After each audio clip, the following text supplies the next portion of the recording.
하나님의 말씀을 봉독해 드립니다. 오늘 봉독해 드릴 하나님의 말씀은 창세기 13장 1절부터 11절까지의 말씀을 보시겠습니다. 구약 성경 창세기 13장 1절부터 11절까지의 말씀을 대독해 주시겠습니다. 아브라함이 애굽에서 그와 그의 아내와 모든 소유와 롯과 함께 네겝으로 올라가니 아브라함에게 가축과 은과 금이 풍부하였더라. 그가 네겝에서부터 길을 떠나 베델에 이르며 베델과 아이 사이 곧 전에 장막 쳤던 곳에 이르니 그가 처음으로 제단을 쌓은 곳이라. 그가 거기서 여호와의 이름을 불렀더라. 아브라함의 일행 롯도 양과 소와 장막이 있으므로 그 땅이 그들이 동거하기에 넉넉하지 못하였으니 이는 그들의 소유가 많아서 동거할 수 없었음이니라. 그러므로 아브라함의 가축의 목자와 롯의 가축의 목자가 서로 다투고 또 가나안의 사람과 브리스 사람도 그 땅에 거주하였는지라. 아브라함이 롯에게 이르되 우리는 한 친족이라 나나 너나 내 목자나 내 목자나 서로 다투게 하지 말자. 내 앞에 온 땅이 있지 아니하냐. 나를 떠나가라. 내가 좌하면 나는 우하고 내가 우하면 나는 좌하리라. 이에 롯이 눈을 들어 요단 지역을 바라본즉 소알까지 온 땅에 물이 넉넉하니 여호와께서 소돔과 고모라를 멸하시기 전이었으므로 여호와의 동산 같고 애굽 땅과 같았더라. 그러므로 롯이 요단 온 지역을 택하고 동으로 옮기니 그들이 서로 떠난지라. 아멘.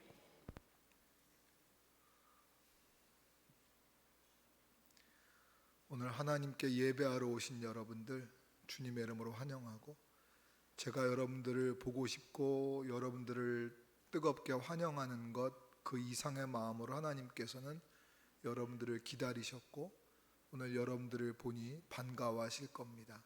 오늘 이 시간 왔다가 그냥 의자만 따뜻하게 체온으로 덮였다 가지 마시고 하나님이 받으시는 예배를 드리는 예배자로 서 있다 가시기를 바랍니다. 아멘. 하나님께서 아브라함을 부르셨을 때에 아브라함은 그 약속의 말씀과 하나님의 부르심을 따라서 그 멀리 갈대아 우르에서부터 가나안 땅까지 왔습니다. 가나안 땅 세겜에 들어왔을 때 아브라함이 제일 먼저 한 게 뭡니까? 예배한 겁니다. 그리고 아브라함은 가나안 땅 세겜에 들어와 예배하고 끝난 게 아닙니다. 자리를 옮겨서 또 베델 쪽으로 옮겨갔을 때 아브라함은 거기서 또 예배합니다. 아브라함은 이렇게 옮겨가는 곳마다 예배했었고, 또한 창세기 12장 8절에 말씀하는 것처럼 베델에서는 하나님의 이름을 불렀더라 이렇게까지 말씀합니다. 하나님의 이름을 불렀다는 이야기는 쉽게 말해서 하나님께 찬송하고 기도하는 일이 그에게 일상화되었다는 말이기도 합니다. 이렇게 하나님께 예배하던 사람, 기도하던 사람, 찬양하던 사람 아브라함이 지난주의 말씀을 기억해 보시면 애굽으로 내려갈 때에는 하나님께 기도하지도 않았고 예배하지도 않았고 하나님의 뜻을 묻지도 않았고 자기 마음대로 그냥 자기 계획대로 애굽에 내려갔습니다. 애굽에 내려가서 얼마나 황당한 일을 겪었는지 지난주 말씀을 기억해 보시면 되겠습니다. 여러분, 대체 저 멀리 갈대아 우르에서 하나님 말씀 하나 믿고서 그 먼 길을 걸어오던, 그 먼 길을, 그 오랜 시간을 오로지 순종의 길만 걸어오던 순종의 발걸음, 위대한 믿음의 발걸음을 딛던 아브라함이 대체 어쩌다가 애굽에 내려가자마자 그렇게 천하의 비굴하고 천하의 졸장부 같은 사람이 되었느냐? 어쩌다가 그 아브라함이 이렇게 변해버렸을까요? 아브라함이 변한 게 아닙니다. 아브라함은 변하지 않았습니다. 믿음의 순종의 발걸음을 걷던 믿음의 조상, 그것도 아브라함의 모습이고, 자기 아내를 돈 몇 푼 받고 자기 목숨 건지려고 남의 남자에게 팔아넘기는 그 모습도 아브라함의 본 모습입니다. 아브라함만 그렇습니까? 우리도 그렇습니다. 사람의 내면 속에는 항상 양면성이 있습니다. 아브라함이나 우리나 똑같습니다. 우리 가운데 선함이 있는가 하면 악함이 있고, 약함이 있는가 하면 강함도 있는 겁니다. 그게 우리의 내면입니다. 인격이란 게 뭡니까? 그 두 가지의 내면 중에서 어떤 것을 보여줄 수 있는가가 그 사람의 인격이고, 어떤 것을 나타낼 수 있는가가 그 사람의 신앙이거든요. 근데 그가 왜 대체 애굽에 가서는 그렇게 연약한 모습, 비겁한 모습, 악한 모습을 보였을까? 그의 모습은 왜 본성의 모습이 이렇게 다른 모습이 나타났을까? 그 이유를 찾고 또 찾아본다면, 지지난주도 계속해서 말씀드리지만, 사람에게 있어서 은혜가 떨어지게 되면, 은혜가 공급되지 못하면, 은혜가 그 사람을 붙잡고 있지 않으면 그 사람은 누구라도 자기 속에 있는 은혜의 내면이 아니라, 신앙의 내면이 아니라 불신앙의 내면의 모습이 나타날 수밖에 없습니다. 사람은 죄성을 가지고 있고, 사람은 사람의 마음이 가장 부패하고 악한 것이라서 하나님의 은혜가 우리를 사로잡고 하나님의 은혜가 나를 뒷받침해 주지 않으면, 하나님의 은혜로 충만하지 않으면 우리 안에 있는 또 다른 본성이 자연스럽게 나타나게 되어 있습니다. 그러므로 아브라함은 변한 게 아닙니다. 은혜가 떨어지고 은혜에서 멀어짐으로 자기 안에 있는 또 다른 내면, 자기 안에 있는 약함과 자기 안에 있는 악함이, 자기 안에 있는 연약함이 악함으로 나타나게 된 겁니다. 의인 노아도 하나님의 은혜가 없으면 의인이 아니었습니다. 하나님의 손에 붙잡혀 있을 때 그가 노아의 방주에서 나와서 제일 먼저 예배하는 생활을 할 때에 그는 의인이라고 소리를 들었지만, 그가 땅에서 정착하고 시간이 지나다 보니까 게을러지고 영성 생활에 좀 약해지고 이제 위기를 벗어난 것 같으니까 나태해지다가 성령에 취하지 않고 술에 취하게 됨으로써 그가 벌거벗고 그가 수치를 보이고, 그러므로 인하여 함이 저주를 받는 그런 일이 생겼던 것처럼, 아브라함이 예배하고 기도하고 은혜 가운데 있을 때는 위대한 믿음의 발걸음을 걸었지만, 그가 예배하지 않고 기도하지 않았더니 비겁한 모습을 드러내고 있는 것처럼, 우리는 아브라함 아니라 노아 아니라 누구라 하더라도 은혜 없이 살 수 없는 존재임을 기억하시고, 은혜가 나를 살게 하고 은혜가 나를 붙잡아야 함을 알고, 하나님의 은혜를 날마다 풍성히 충만하게 공급받을 수 있는 여러분들이 되었으면 좋겠습니다. 그런데 여러분, 이 은혜라는 건 내가 내 내면에서 만들어낼 수 있는 게 아닙니다. 은혜롭게 살자고 해서 내가 저절로 은혜로워지는 게 아닙니다. 내 노력으로 되는 게 아닙니다. 은혜는 전적으로 공급받아야 하거든요. 은혜는 전적으로 하늘로부터 내려와야만 됩니다. 근데 그 은혜, 공급받을 수 있는 공급원이 어디 있습니까? 그 은혜를 받을 수 있는 비결이 무엇이 있습니까? 은혜의 통로가 어디에 있습니까? 그것은 바로 예배를 통해서, 기도를 통해서, 하나님의 말씀을 묵상할 때에 하나님의 은혜가 여러분에게 채워지고 공급되는 줄로 믿습니다. 그렇습니다. 그 외에 어디서 내가 은혜를 받을 수 있습니까? 하나님의 은혜를 어디서, 내가 어떤 통로를, TV를 보다가, 물론 그럴 수 있습니다. 깨달을 수 있습니다. 날마다 은혜 가운데 사로잡혀 사는 사람이라면. 그러나 하나님의 은혜의 공급처는 우리가 하나님께 예배하고 기도하고 말씀에 접속되어 있을 때에 하나님의 놀라운 은혜가 여러분에게 공급되어지고, 그 은혜가 여러분에게 부어질 때에 우리의 약함이 악함으로 드러나지 않고 우리의 약함이 강함으로 드러나며, 우리가 마귀의 유혹을 이기게 하고 승리할 수 있게 되는 줄로 믿습니다. 그래서 오늘 설교의 제목을 예배할 때 회복된다라고 정해 놓았습니다. 예배할 때 회복됩니다. 예배할 때 우리의 영과 육과 몸과 마음이 회복됩니다. 여러분의 삶에 예배가 회복되어서 모든 것이 회복되어지는 삶을 살기를 축원해 드립니다. 애굽에 내려가서 고난을 겪은 아브라함이 은혜 없으면 안 되는구나, 예배 없으면 안 되는구나라는 걸 깨닫고 내 인격으로 살아가는 게 아니구나, 내 생각으로 살아가는 게 아니구나 하는 것을 철저하게 깨닫고 그는 다시 가나안 땅으로 돌아옵니다. 오늘 읽으신 본문 말씀 속에서 아브라함은 애굽에서의 실패를 뒤로하고 터덜터덜 하나님 앞에 걸어 들어와서 다시 가나안 땅 베델로 돌아왔는데 12장 8절에서도 말씀하셨고 오늘 본문 4절에서도 말씀하시는 것처럼 베델은 어떤 곳입니까? 아브라함이 예배하던 장소였고 아브라함이 여호와의 이름을 불렀던 장소고 베델은 하나님께 기도하고 찬송하던 자리, 예배의 자리로 아브라함이 돌아왔습니다. 하나님과 교제하던 장소로 돌아왔습니다. 그러면 지난주에 우리가 그런 질문을 던졌습니다.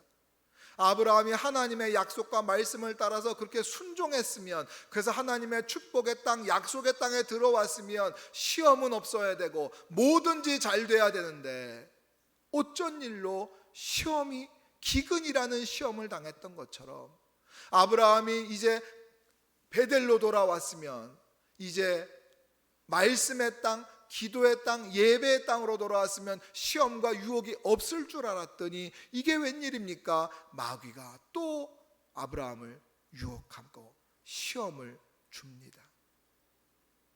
여러분, 시험이 없는 신앙생활이라는 건 없습니다.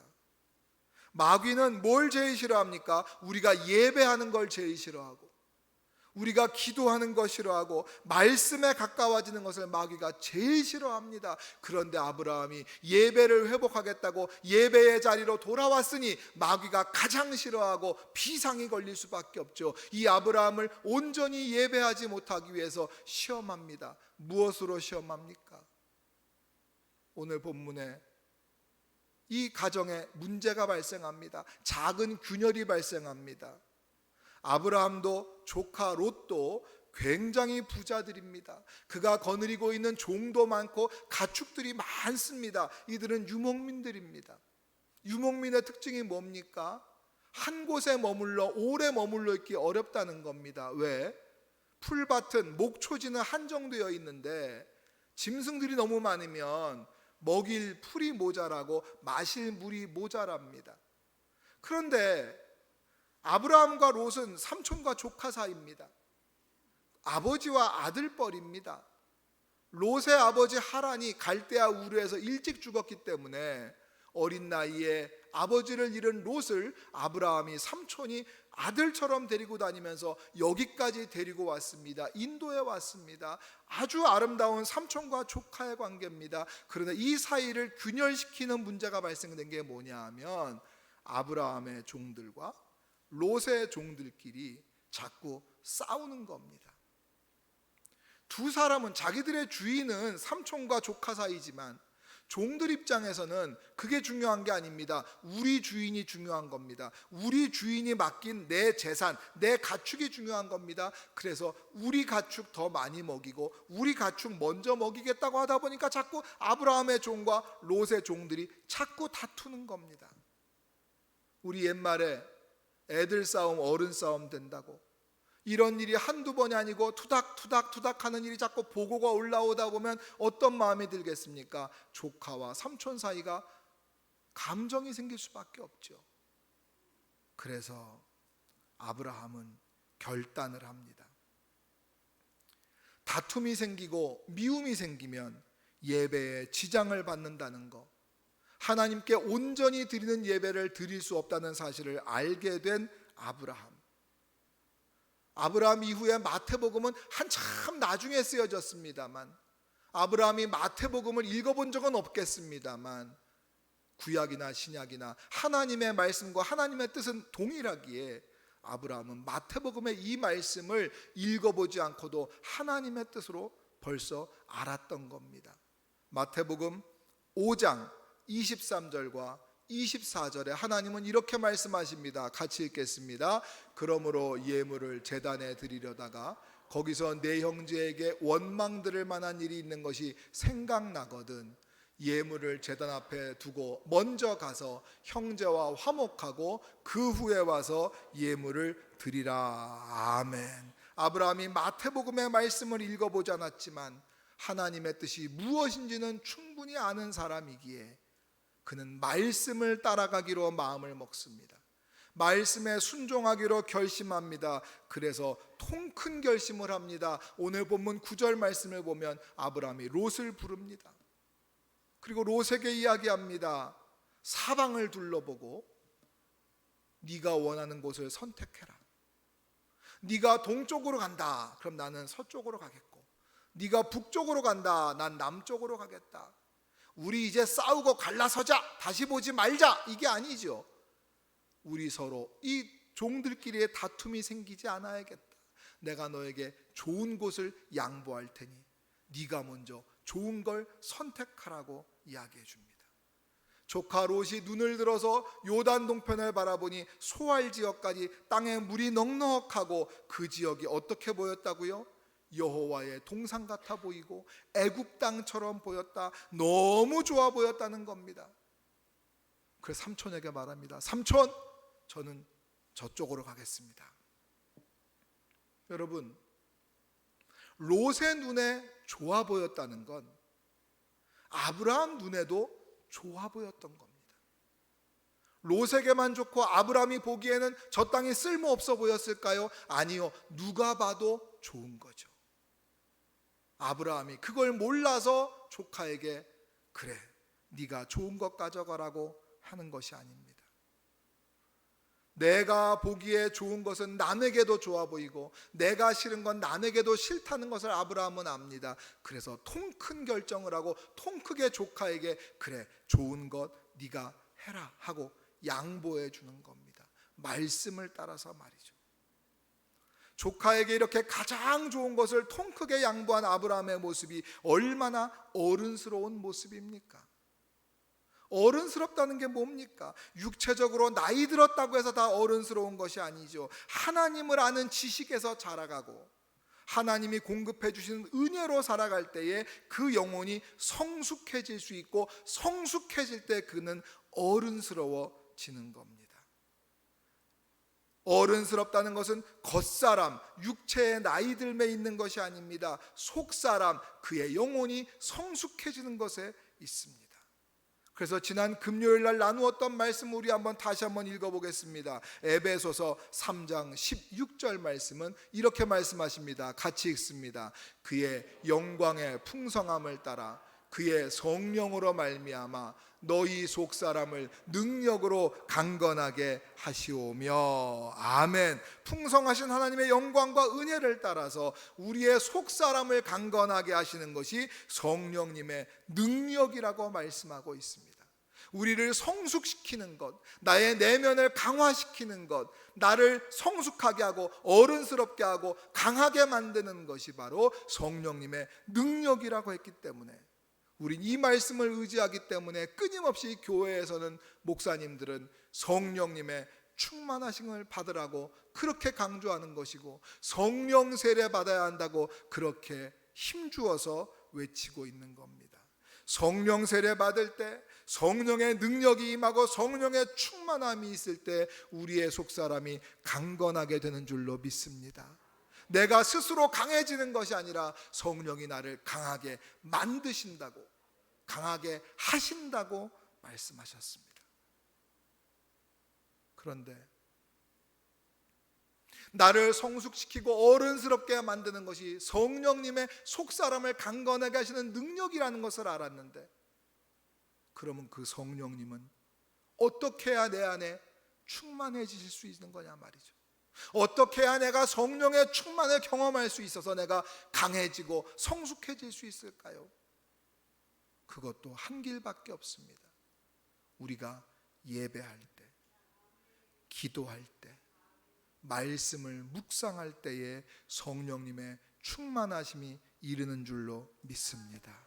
그럴 때 말씀하시는 대로 우리의 속사람이 강건해지고 우리가 성숙해지고 어른스러워지는 겁니다.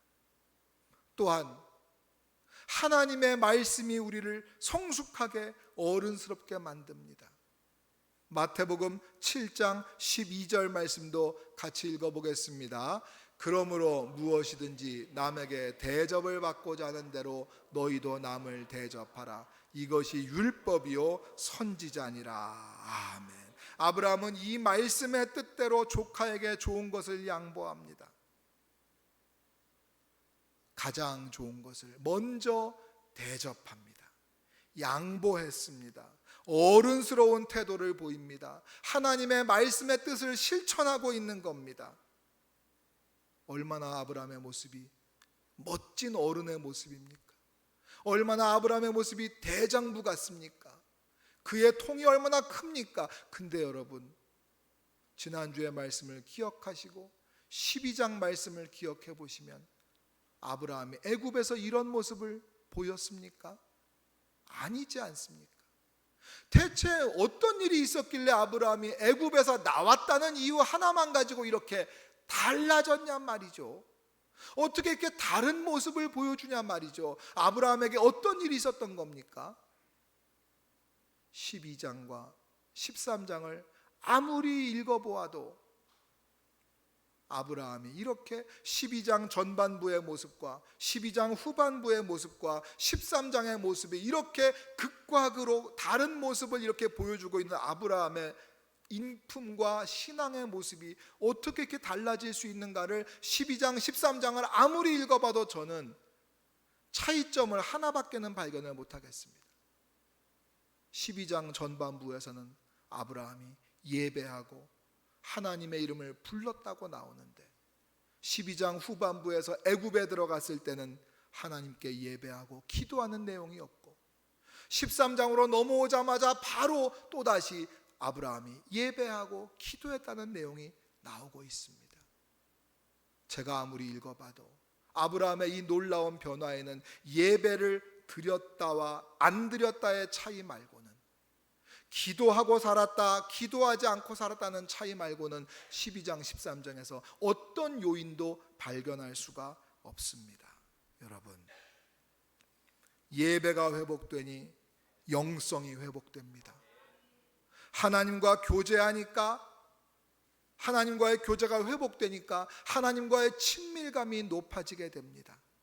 하나님과 친밀해지니까 하나님의 은혜가 넘치게 됩니다.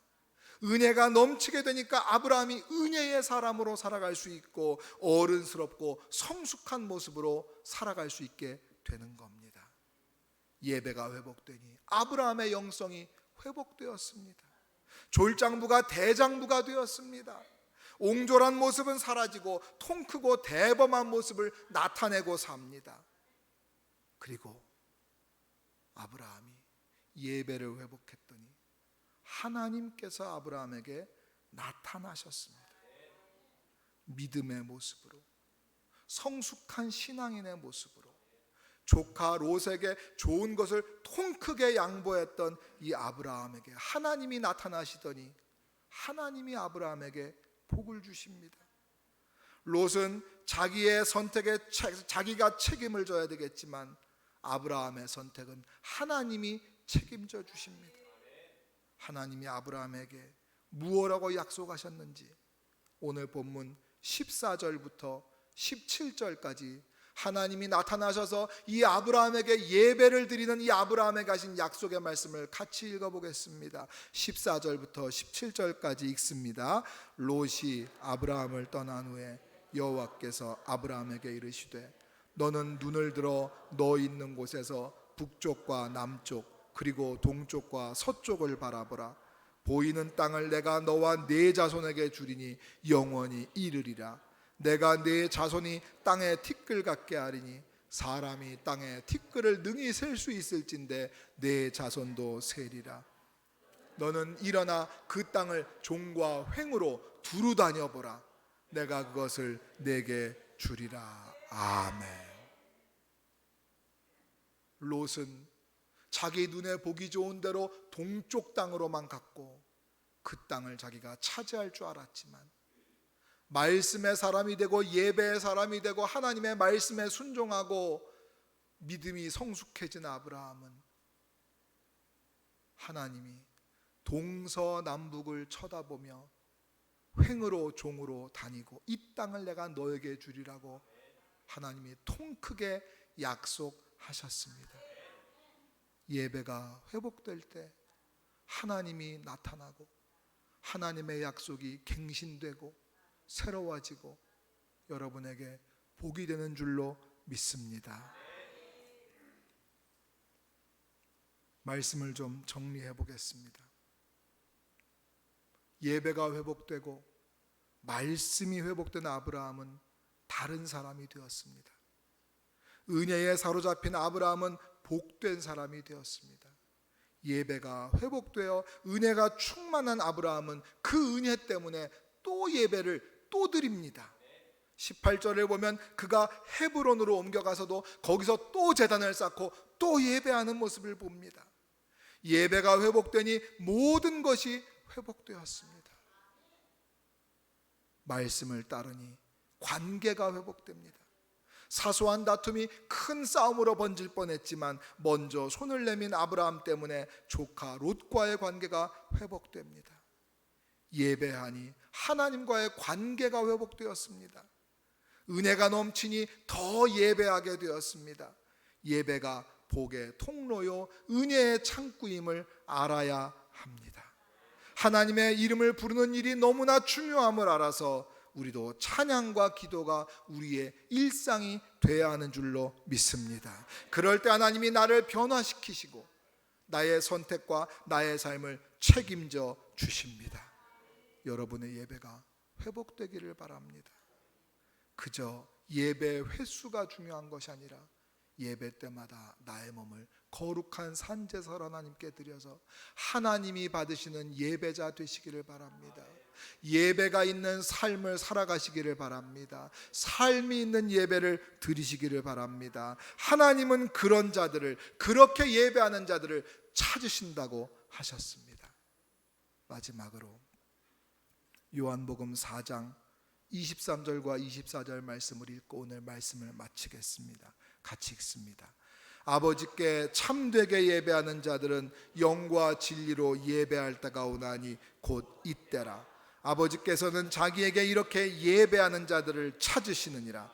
하나님은 영이시니 예배하는 자가 영과 진리로 예배할지니라. 아멘. 우리 이 시간 들은 말씀 기억하면서 잠시 하나님께 통성으로 기도합니다. 하나님, 내 예배가 회복되기를 원합니다.